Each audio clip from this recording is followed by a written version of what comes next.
Okay, right, I'm filming somewhere different today, so before I say anything else, this could be a complete disaster, or it could work really well, we'll see. Anyway, welcome back to Threaded with Fibre. Old and new, thank you for spending some time watching me and my mumblings. I have tried to put this film up once already, 4 attempts, and YouTube in its infinite wisdom decided that I needed to be aborted on every occasion. No explanation, and eventually I just thought, I can't do this. Anyway, I'm filming on the computer to see whether YouTube is any happier rather than on the iPad. So it's all a little bit disorganised this time, and I will try to keep it short and sweet, simply because I have a new editing suite and I'm not 100% sure that I know how to use it very well. I may have to get my son to do it, and I would like this up and running as soon as possible, and he's out and away and blah blah. So anyway, we'll see how it goes.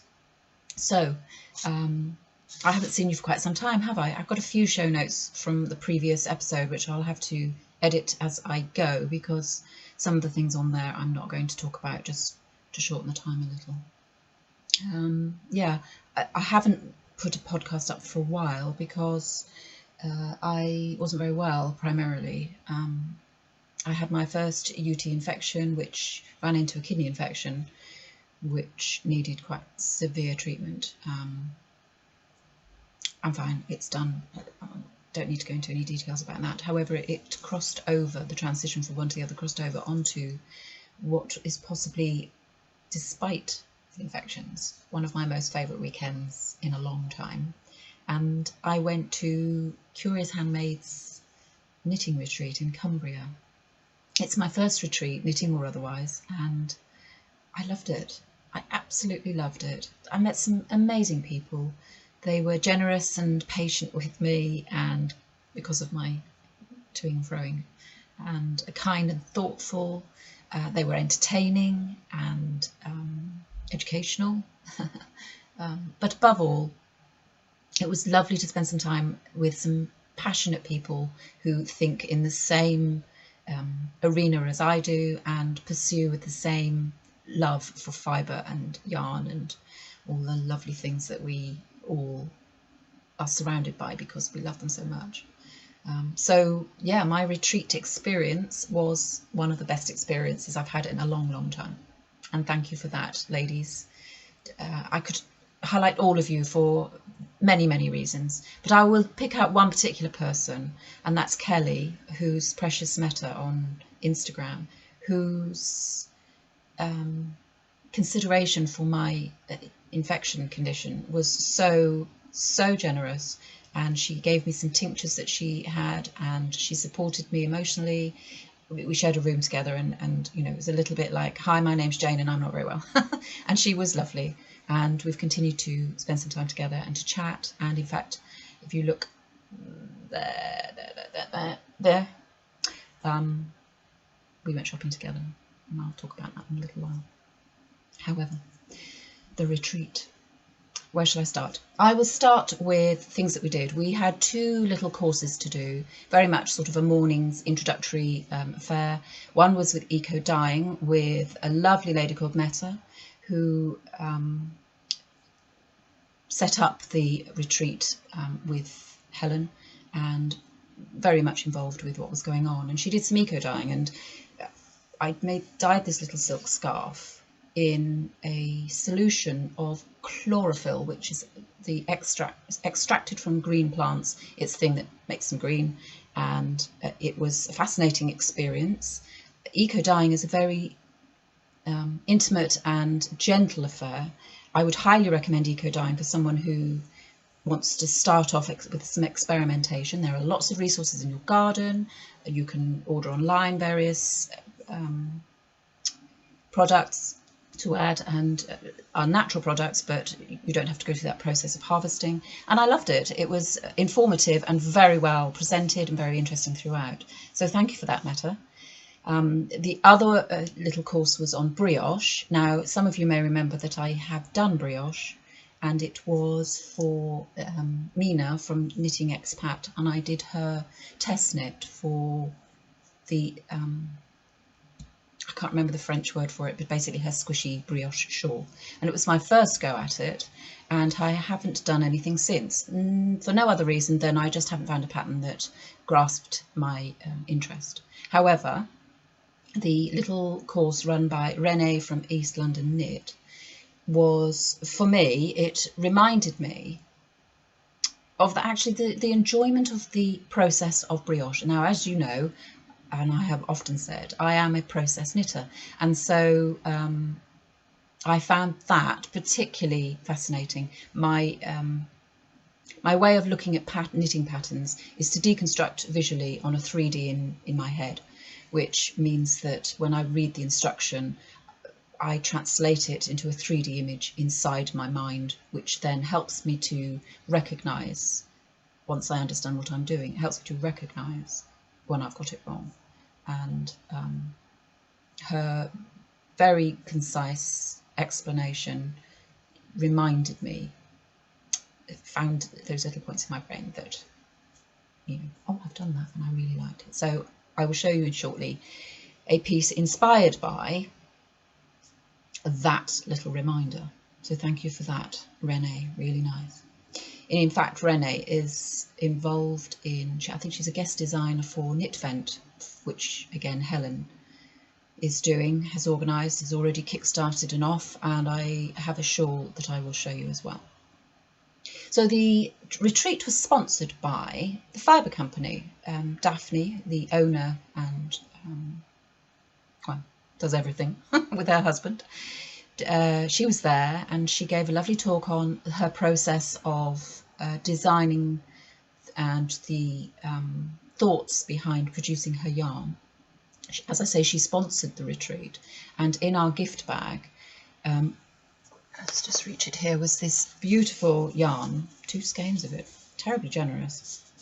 Aaron Moore, Donegal Heritage, which is a fine merino wool, cashmere and silk, and I would suggest it's an Aran made because of its name.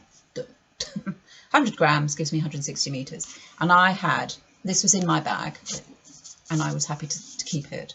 There's 2 skeins of this beautiful, beautiful colour, which are particularly for the patterns that Helen designed for the retreat, which are now out and can be purchased through Ravelry. And one was the, I'll take them out of the plastic envelope so you don't get a reflection. One was the brass seal cowl, and one was the brass seal hat. So I haven't obviously done them. There is enough fibre yarn here to do both. Apparently, if you start with a hat, you have enough to do the cowl, and that's for your information should you decide to do the pattern and make a matching pair. You need 2 skeins of this. It's beautifully soft. I've never had any yarn from the Fibre Company. No other reason than I haven't. And I'm very, very pleased to try it. It's going to be nice. I haven't started it yet because I had some test knits to finish, and some of the Shawl Society pieces to finish, which I have done. Sorry about that, dropping it on the floor. So I will get on and do those for the winter. I may do them for my daughter. She is not overly fussed on a cowl, but she will wear a hat if it's cold. So we'll see. I may keep them for myself. I'm not overly fussed on a hat, but I will wear a cowl. I can't tame all this hair in a hat. It makes me very hot. So what else can I show you? Danny from Little Bobbins and Knitting Mummy and Scrimbelina and the Snail Garden. These are all Ravelry or Instagram names, simply because I think it's fairer to give those names. They all made a Madewell. It's Danny's sort of impetus to make the suggestion to do this joint effort to make a cardigan, and I was the last one to join the retreat, so I kind of had 2 weeks of, well, I'll give it a go.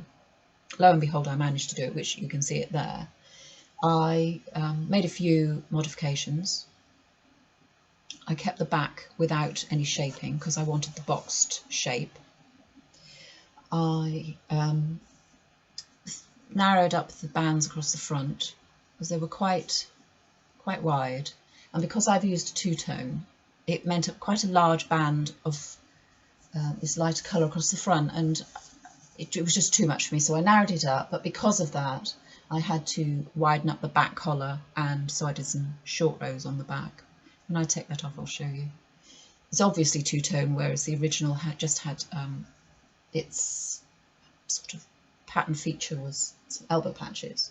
So rather than do the elbow patches, which I am going to do, but to use for later if I've worn out the cardigan, I've done a small amount of colour work to blend in that contrasting colours. The fibre, the yarn here is Debbie Bliss's Donegal Tweed. It's a merino and silk, I believe. I can't actually remember. I think so. And it's a 4-ply, and it's beautifully soft.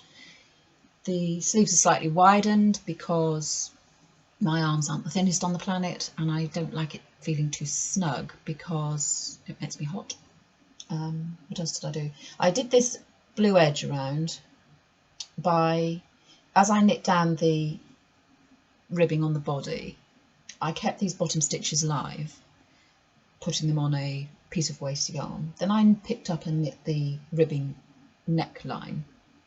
And then in order to achieve this continuous blue line, at this corner here, doesn't really matter which one, I knit a whole row in blue all the way around the neck edge, and then picked up the live stitches around the base of the cardigan and came back to where I started. And then I used the Elizabeth Zimmerman sewn bind off and went around the whole thing again, casting off, and certainly in excess of 600 stitches. Not quite as much as 7, could have been, I can't really remember it, but I can tell you it took quite a while. But the result is very satisfactory, very neat, and just gives that little finished edge so that you don't get this great big fat block of cream on the front. And I think that's all the modifications I made. It fits the dream. I'm very happy with it. I've worn it a couple of times. It's keeping its shape fairly well. I would venture to suggest that it slightly rides up at the back, but that could very well be my posture and not the knitting of the garment. I have yet to wash it, of course, but I did block it, and it survived that. Didn't need much blocking, really. I laid it flat and let it dry on some underfloor heating. And so that's the Madewell. And yes, I made it in time, and yes, I am very happy with it. Let me think. Now, the knitting that I did on the retreat, I did 2 things. My aim was to start this shawl, which is the Shawl Society's number 5. I didn't get around to finishing number 4. It is the only one I haven't done.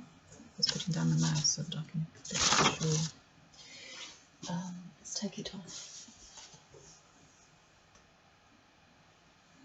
It's completely finished. I haven't put in the ends. The yarn I used was a Pook GB gradient yarn. I didn't use the entire meterage. I believe there were in excess of 400 meters, and I have approximately, and this is approximately, 40 meters left. And the over colour, the light colour here, is Knit Picks Stroll. I can't remember the colourway, but it is one of their main colours. And I had a lot of that left, a lot. So the pattern I cast on the retreat, knitting up from its pointed end, merrily knit away in this lovely garter with a very neat and very tidy increase each side. The increase gives you a really nice edging. Let's see if I can pick that up on the camera. You can just see how the garters run and then they take a 90-degree angle off. So you get a really nice, that should be a good shot on camera, up and then 90 degrees off. So that's very neat. And the sort of neckline where you get the sort of the formed edge, stiff edge, and all of the increases, again, very nice and neat. Those all came out pretty much the same size all the way, which I was very pleased with. And I knit up my garter. We're starting to run into the gradient creeping through. And then I came to the pattern, which I'm calling a brick pattern. I don't know what it's referred to in the pattern, I can't remember, but to me it reminds me very abstractly of a brick wall pattern. However, when I was doing it, I kept looking at it thinking, something not quite right here. The brick pattern wasn't crisp. I could see it, but it wasn't crisp. And the way the pattern just sort of talks about colour working, colour management, this gradient in the suggested yarn is a series of different skeins. And at this point, you break off your first skein and you introduce your new skein. So it's quite clear.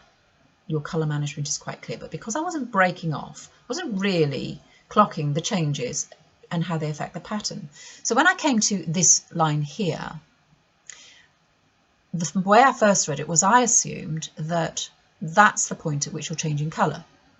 And because I'm not changing colour, I would continue and introduce the overcolour, which stayed the same throughout. And I shouldn't have done. What I should have done was bring my overcolour at that point. And so what was happening was that where this overlay causes these structures here, they were happening in the original background colour and was sitting over where this blue line is, was my new colourway. So what I was getting was this main colour providing the brick pattern over a different coloured line, and it wasn't crisp. You didn't get that definite break and new pattern. And I got down to about that far, and I was glancing over at Emma's lady there's piece, and she had chosen a beautiful, beautiful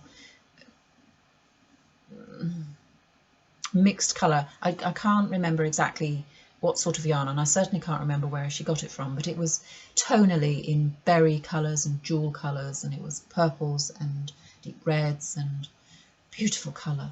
And her overlay colour was a very clean creamy white, so she was getting a magnificent contrast. And I kept glancing over and looking at that contrast, thinking, why isn't mine even near that, making allowances for the difference in colours? So I stopped and I decided I'm not going to carry on with my shawl, even though my desire was to get as close to finishing it as I could. And I just stopped and continued with a different project.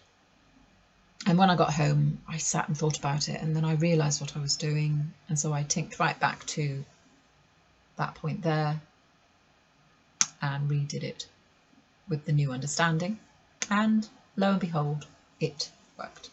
So we merrily come down through that section, which then runs into a similar pattern, but the plain line here is broken up and interspersed with a yarn over lace effect, which is really pretty. All the while my gradient's slowly changing, getting darker and darker, until we have a band of garter at the bottom, which for me was mine primarily the dark colour, but as you can see the paler blue is still blending through, and then you finish with a bit of lace and picot. So I get a gradient effect.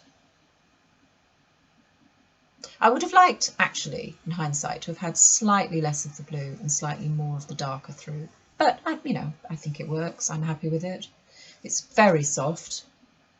I blocked it on the washing line by just giving it a good soak and then pulling hard on that top line, but letting the rest blow in the wind. So it didn't overstretch the garter this way, but gave a nice firm length to the top line. I still get a little bit of spiral on it, which, because it's crescent shape, so that when you wear it, the ends twist and hang. Let's see if I can show you anyway. So they still do that, not too much. And very happy with it. I must sew those ends in so I can wear it. Goes very well with my Madewell. And my favourite colour at the moment is teal. So I feel I've been very successful with it. It knit through quite quickly in the end. When I got back and I ran straight into my kidney infection, I actually had at least 4 days where I didn't want to even knit, didn't want to do anything. And I was upset by that, as well as the fact that I wasn't feeling very well. However, once I got back in the flow, this came off the needles in about 3 or 4 days. So very pleased. Thank you very much for that beautiful pattern, Helen. And that's the Aurora shawl, which was number 5. Now, the Shawl Society also had one more shawl, which we had a sneak preview of during the retreat, and were given the chance, the opportunity, if should we so wish, to buy the yarn that's actually recommended by the pattern. I haven't been able to do that on any of my pieces, Sometimes I didn't want to, and sometimes I just didn't have that opportunity. But on this occasion, because it was the fibre company, I did. And the yarn was Tundra, and the shawl I did in two days. And I absolutely love it. It is, in fact, my favourite shawl. It's a chunky weight yarn, and the pattern calls for 3 skeins of Tundra, and I bought 4 because I decided to, as you can see, do it in 2 colours. It was a challenge that I decided to set myself, partly to see if I could, but that was my vision, and I'm very much led by colour. So the pattern designed by Helen, I have not fiddled with in any way. I've completely followed her instructions, even down to how the tassels are made, but I've just done a little bit of effectively colour work. And this was using an intarsia technique. So I bought 2 skeins of the pale. Can I remember the colour names? I don't think I can. You'll recognise them on the website or in the shops. I bought 2 of the lighter and 2 of the darker, and I used 1 skein of the dark up one side and 1 skein up the other. Once I'd worked out at which point this work started to happen, I introduced that colour immediately and intarsiaed up each side at the beginning and the end of every row. And it produced this effect. It's not quite as clean a line as I thought it might, because of the way the pattern works. You have this eyelet line running up each side of the band, which in itself was quite difficult to keep even because of the intarsia effect. If I did it too tight to keep the twist tight, the eyelet hole got too small. If I did it too loose in order to keep a decent eyelet size, the twist also was too loose and you got a whole baggy stitch there. So that was a little bit of a challenge, but nonetheless it worked. But actually the twist or pearl bump effect that you get running down the side worked to my favour in the end, because my yarn management meant that I used every single meterage of these 2 colours, barring about 2 meters, which was not enough for a full row. I had to cast off with the right side of the work facing to the back, which meant that I showed my pearl bumps on the wrong side, as you can see. However, they have a similar effect to the intarsia work on the sides. So I think that actually, you can see running down there and across the top, that actually works okay. And the wrong side looks, just to show you, like that, not dissimilar to the right side. So all in all, my experiment worked. The yarn is just the most stunning yarn ever. It's the softest yarn I think I've ever had. It is literally hugging clouds. I made the tassels nice and big and fat because, having bought 2 skeins of this, I had a fair amount left, so I had the opportunity to make some big fat chunky ones. I kept them short and fat rather than long and thin, to contrast the shaping of the scarf, which is in fact long and thin. And it hangs beautifully. If you will allow me and indulge me, I will see if I can get our Mabel to wear the Tundra shawl for us. So what I do personally is I drape the front panel and then I bring around, because she's a little narrower than me, so it's a little bit extra. So I have 1 tassel hanging over my shoulder and 1 tassel and 2 tassels on the front. So can we see Mabel there? We can indeed. And there she is. That keeps the front of my chest very warm, and I obviously have a coat on, so that works for the back for me. And as I say, beautifully warm. I did wear that out. I didn't need a coat. It was very warm, very protective. There was a little shop there at the retreat, and I purchased some Well, I purchased that yarn for that shawl there, and also Suffolk socks. Julie, oh, I do love Julie. She has the most wonderful sense of humour. She has a way of looking at the world which is honest and amusing, and just makes you feel inclusive. And so I bought some of her yarn as well. I have actually not brought that with me. It's in my studio. As I say, it's all a little bit rushed in. I don't want to make this one run too long. So the other project that I was doing is some socks, which are here. I'm going to stretch over and pull them out. These are for Mr. Beebe. I managed to do most of one sock, which I then finished when I got back and I was knitting again. And it's not a pattern that I'm following. I'm making it up as I go. I am using Crazy Zara Ball yarn in this really nice autumnal colour range.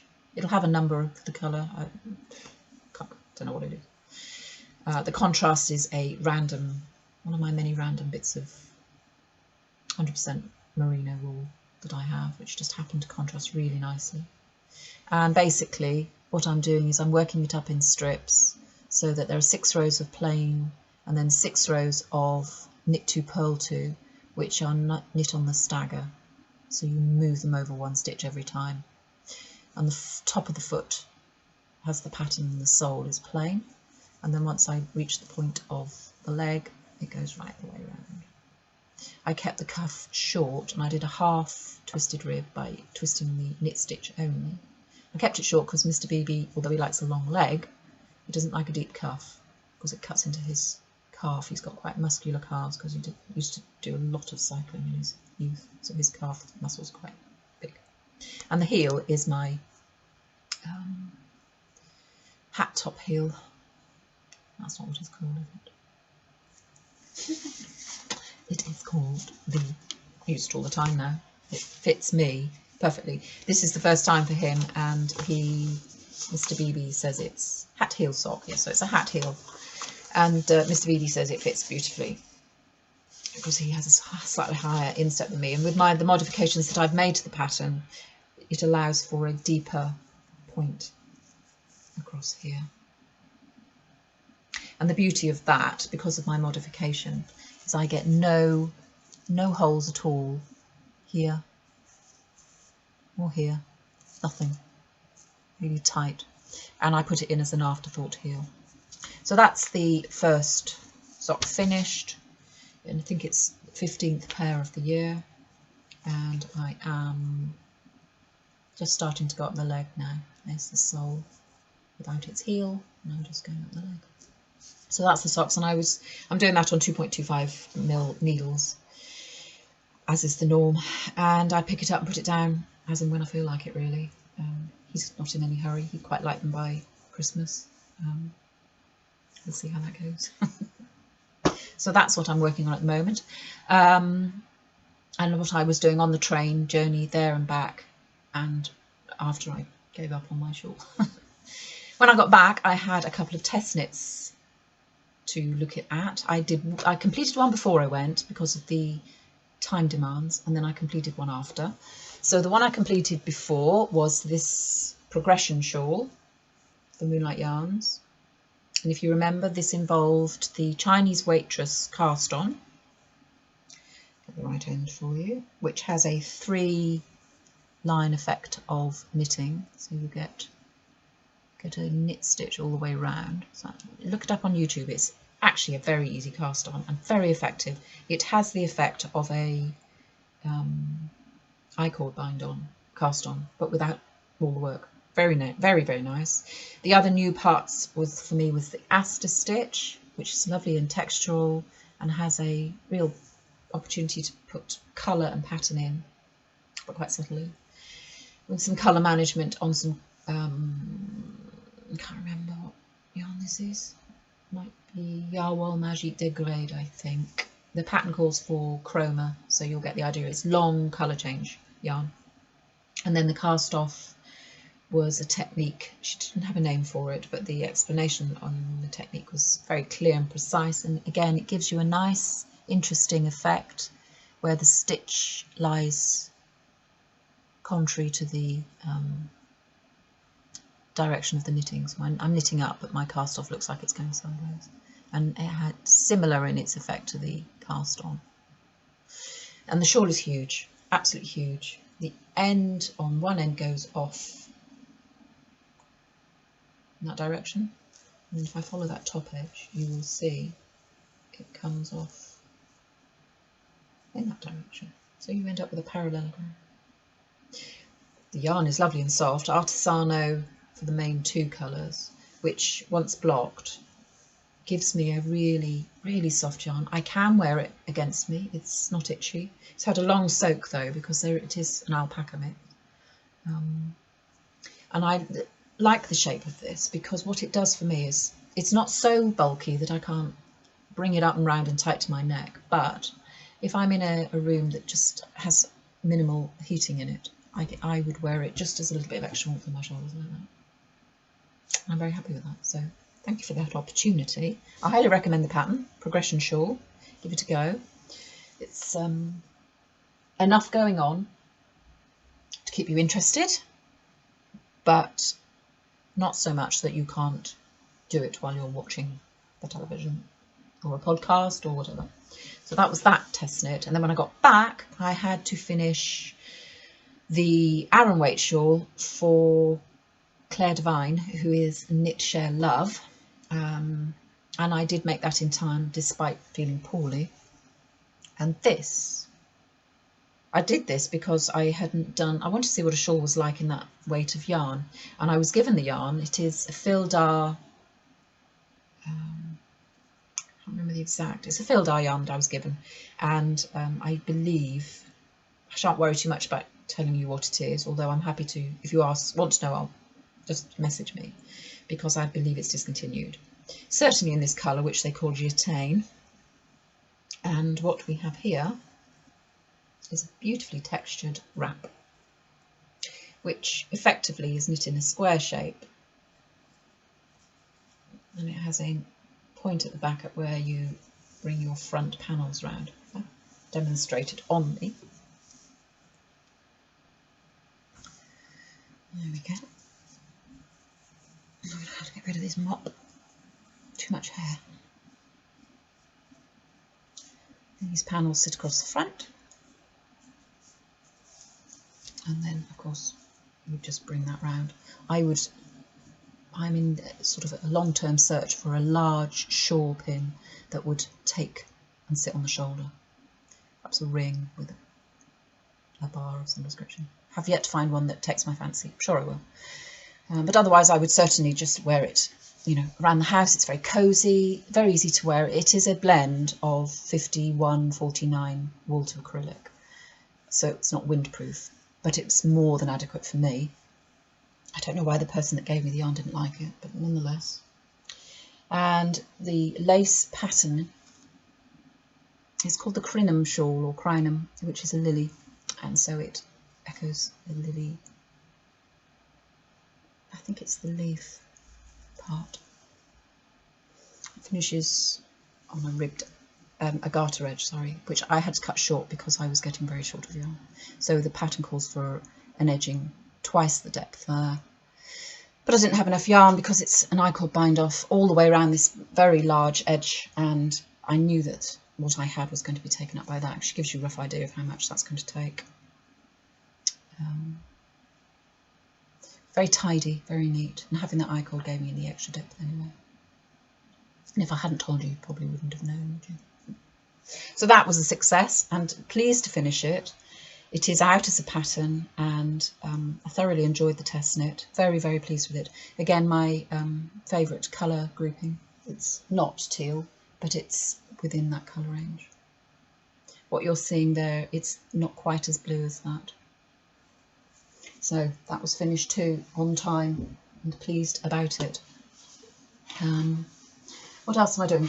The brioche lesson, that inspired me to this pattern, which I'm not going to have the actual pattern here because it's on my iPad.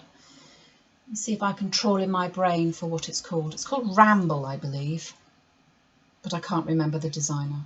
Again, if I can work out how to use the editing suite, I'll write it.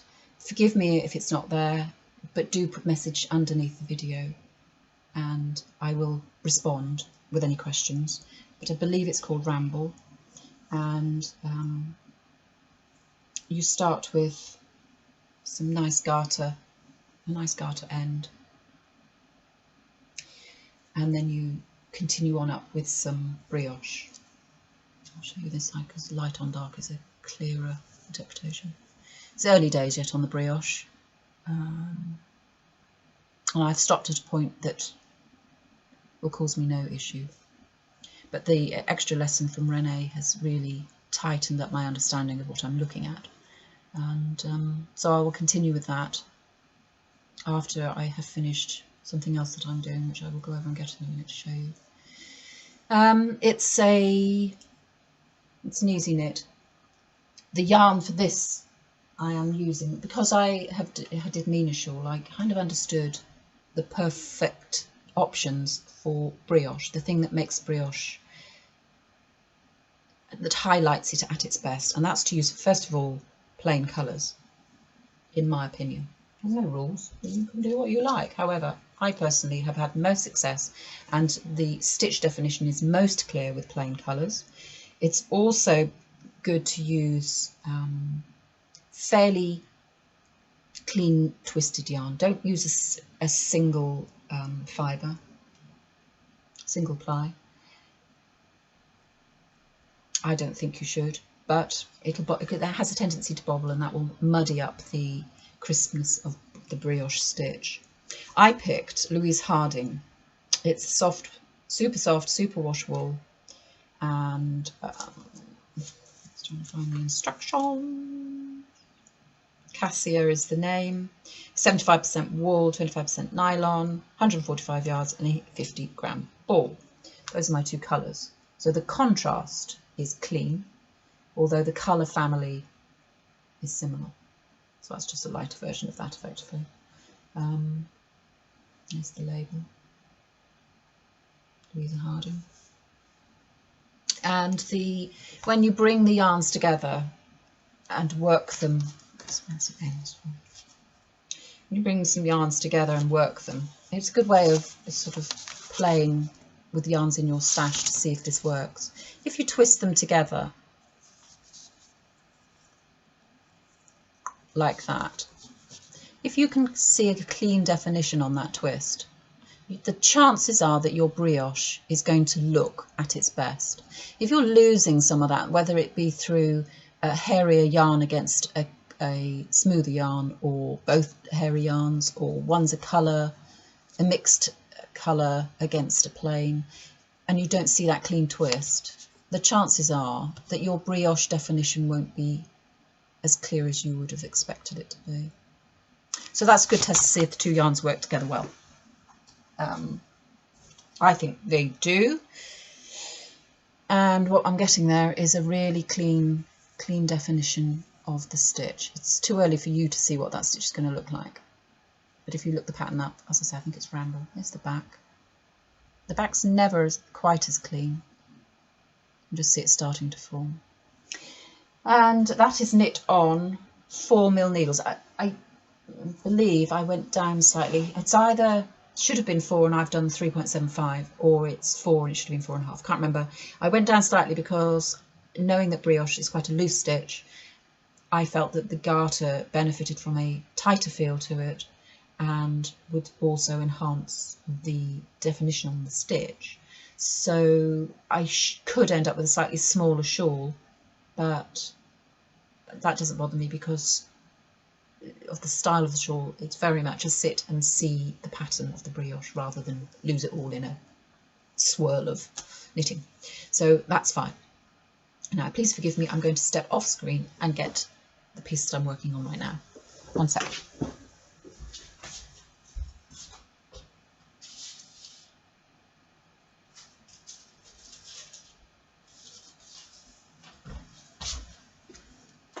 So, this is the piece that's absorbing my attention at the moment, because I feel that there's a bit of a time frame on it, and this is the Knit Vent first window, and it is a shawl, That's not helpful, is it? Very poorly prepared. I'm using John Arbon Exolite. Oops, this is the label, which I've just dropped on the floor. There we go. So that's what the yarn I'm using. Slightly hairy. I haven't used it before. It's X Small Blueface and Blueface Leicester. You get 490 metres in a 100 gram skein, which is very generous. The pattern calls for some beads. These are my beads, which are Debbie Abraham's beads. I like them. You pretty much get a perfect bead every time, and they're very glossy. Don't lose their colour. And a lot of yarn left to use. The pattern calls for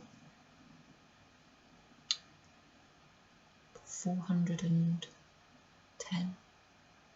I have plenty of yardage, meterage. Ashamedly, I'm halfway through a line, however, not to worry. It's knitting up a treat. See what we can show you. My cable is a bit short. That's worse than halfway through a row. That's right in your way, isn't it? Here we go. This is what we're achieving.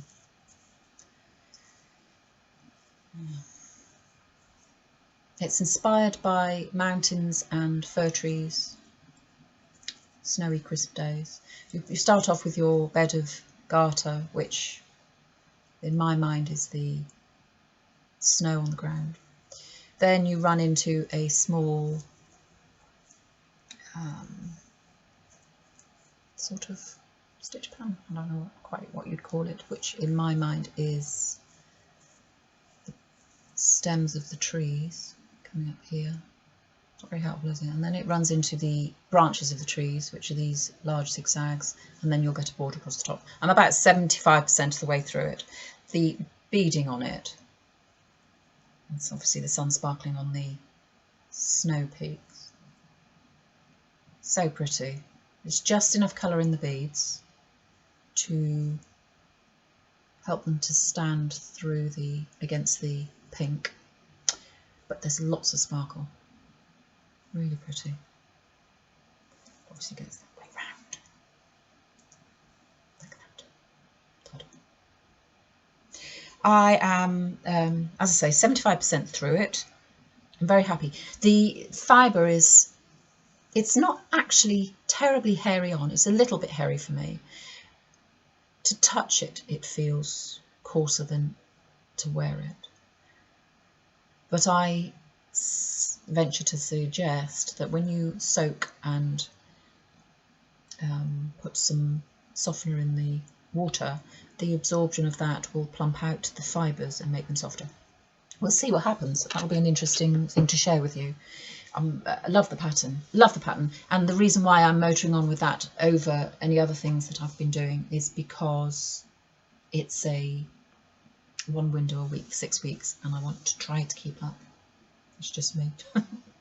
Other things that I've been making and dipping in and out of are things for Christmas. I have had to go at some Christmas baubles, so I've come up with a very large one, which is really too large for me. Using the needle recommended for the yarn. It's a DK weight, so I used a 4mm DPN. Or did I go down to 3.75? Anyway, it's a large bauble. It's a fairly standard increase, matching decrease with a bit of patterning around the middle. It's nice, I'm happy with it, but it's a bit big for us. My daughter likes it, and the dog will love it, sitting there looking at you. And so I changed the yarn, still a DK, and I went right down to a 2.25mm, way down, and I've ended up with that by comparison.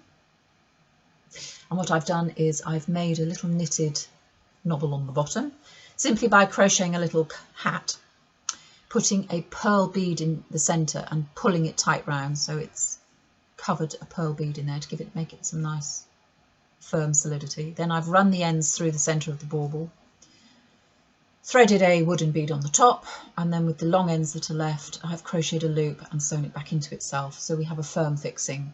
It's not going to come out, it's not going to break, and it will hang on the tree year after year. You can wash them. They're only filled with a man-made fibre, so they'll be easy to hand wash, squeeze dry, plump up, They're quite tightly stuffed. So that was a slightly smaller version. So you can see that one too. Nice and big and red. And then I had a little go at crochet. This is using some Bergère de France in their cream and red. I love the shade of the red. The cream is a little too cream for the bauble. This is Bergère de France and this is Patterns DK. So using the Bergère de France, because I didn't really have very much, I crocheted myself a little tree ornament. Just, you know, did it as it went in a hexagon shape. Sewed it up and then kept the ends long in my sewing and crocheted a loop. So there's no extra ends to sew in other than the finishing end. Simply so you get a secure fixing, it won't come off in any way. I might do a few of those and variations for the stall. They're quite quick and easy to do. And then I had some cotton fibre, which I bought to make the baubles, but cotton is really difficult to work with on small, thin DPNs, and the needles just kept shooting out. So I decided the fibre was wrong. Even though I would have liked the effect of these in cotton, the process was making me miserable. However, I still have the yarn. What can I do with it? Crochet is always very good with cotton yarns. So I made myself this little bowl. Again, just made it up as it went along. It has the red star for Christmas. I put a little base on it by slip stitching a ring around the point at which the bowl starts to curl up so that it sits thus.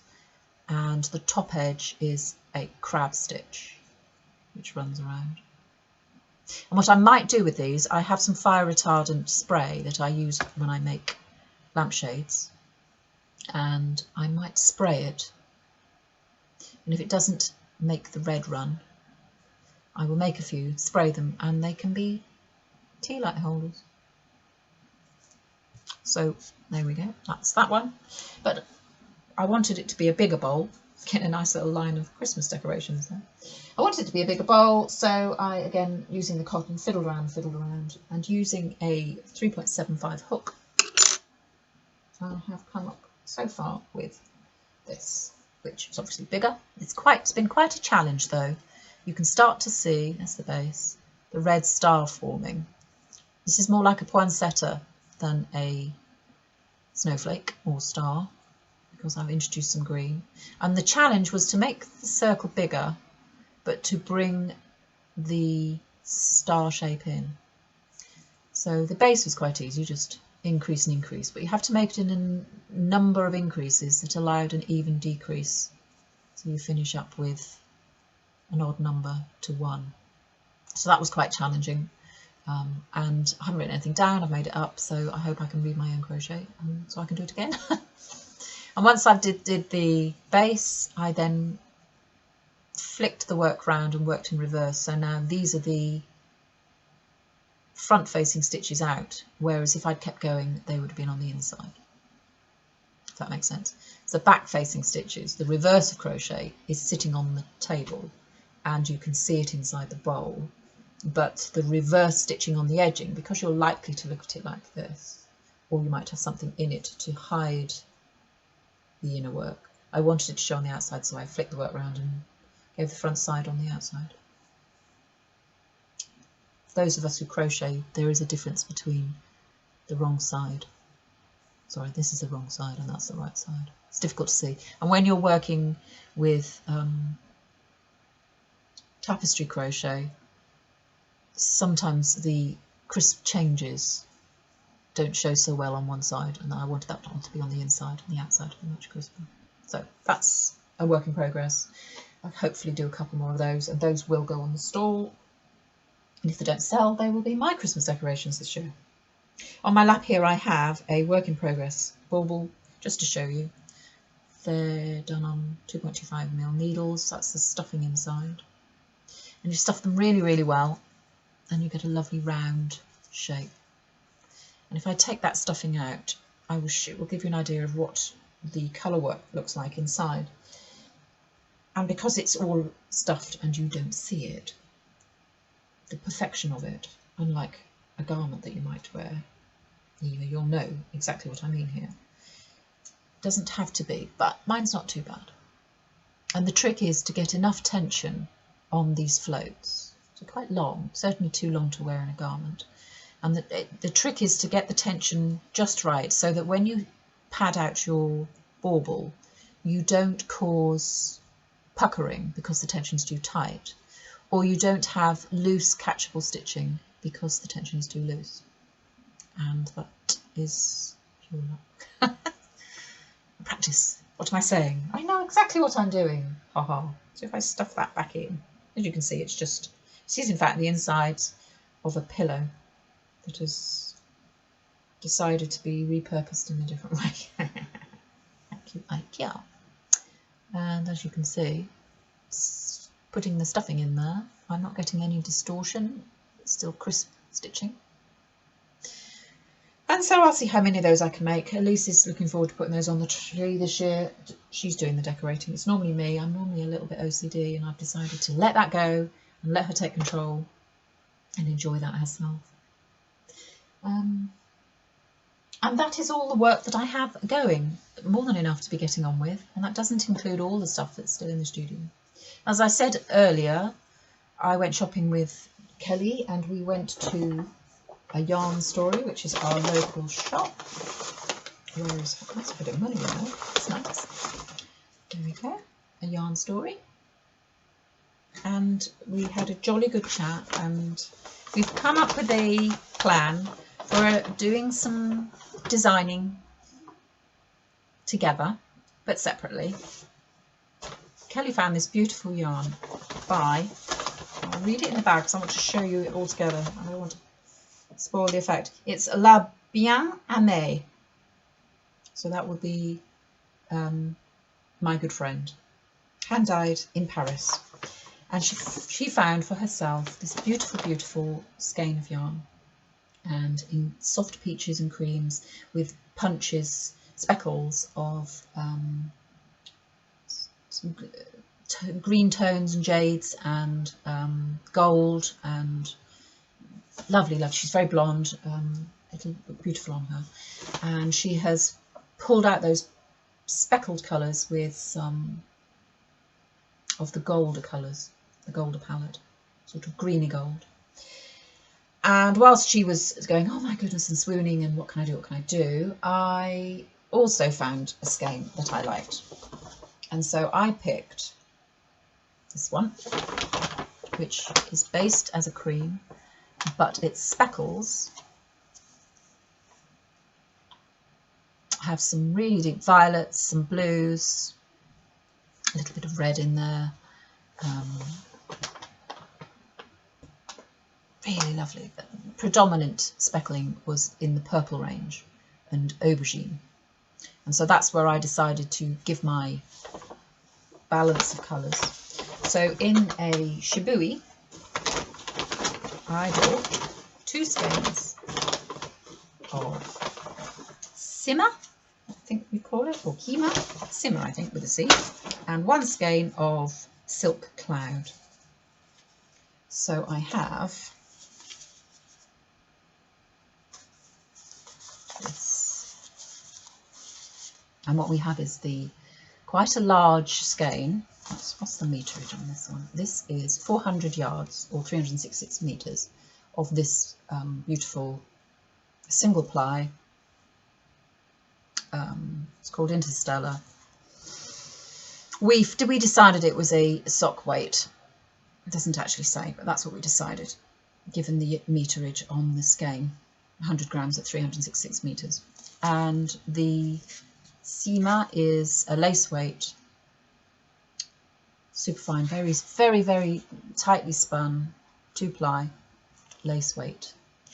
And then the Shibui Knits Silk Cloud, they also call a lace weight, but actually, because it's a fluffy one, it's probably going to work all right with that on its own. So our intention, we have exactly the same, except hers are a different colour palette. And what we're going to do between us, toing and froing with various ideas, is to design ourselves a stole shawl. Now, we might keep it a simple rectangle, we might give it some shaping, we might give it some directional design with the chevrons. What we do plan to do is sectioned colour works and mixing the fibres. This will stand on its own because that's its sort of trunk to the foliage that we will provide. And with these three, the plan is to either double strand with these two or to double strand in a mix, and to bring in some stitch patterns and colour work and various things depending on how we mix our fibres, and kind of just progress until we run out of fibre really. That's why we've chosen a stole shape, because you can just keep going until you run out, rather than a triangle which rather more defines your yardage. And we don't want anything left because, as beautiful as it is, that is the most expensive skein of yarn I've ever bought. And I want to use every single bit of it. It is all unbelievably soft, including the silk cloud. Let's mix on that for your information. Kid mohair and silk, 60/40. Yes, it's all beautifully soft, and I think it will harmonise well. It will be done slowly. It's not going to be sat and slogged through, because apart from the fact we want to share the experience, and therefore we want to meet and look and compare and maybe swap ideas, I want to enjoy it. I want it to be a creative process and a shared creative process. So that's going to be tremendous fun. And that is the entire sum of what I have today. I'm trying desperately to keep this to an hour's podcast. It's 56 minutes and I don't know what's going to happen when I edit. So on that note, I'm going to rush away and say goodbye. So sorry again for the lateness of this podcast. To be honest, I don't necessarily apologise for things that either are out of my control or that, that is life. But I do apologise for this because I have been waffling on about my podcast will be up soon, and it just never happened. So hold YouTube accountable for that. And on that note, I'm going to say goodbye. Enjoy your knitting. I will definitely not leave it so long. I have lots of things on my plate at the moment. Some of you will have seen my fostering is kicked off for training, so that's very time consuming, and I will do my best to see you again soon. So take care, enjoy, knit well, and see you soon.